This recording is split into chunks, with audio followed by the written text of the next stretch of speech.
Aşıklar halkı yücelik bekler, olmaz diye kim bilecek?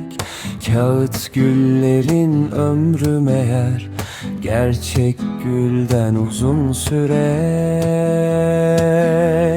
Komşu kızı ne güzeldi, babası da iyi adam. Bizim köyden niye gider, havası mı uymadı? Bizim köyden niye gider, havası mı uymadı? O kız antında hazır, her gün özledim ben seni. 6 kıtaya adını yay, 6 harfli o ismini.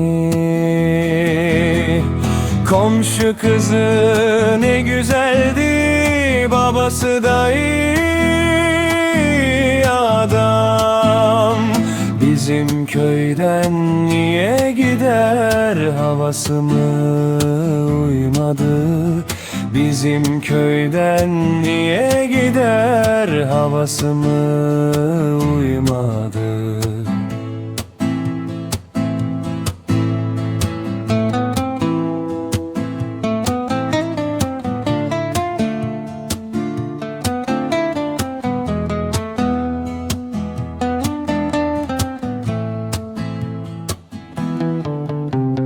Hiç fark etmez geciksen de, komşunda uzak kalsan da, bir çiçeğin hatıra ver, ölüm bile affeder ya.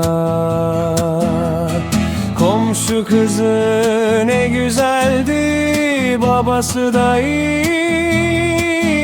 adam.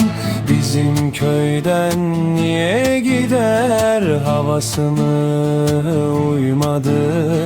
Bizim köyden niye gider, havası mı uymadı?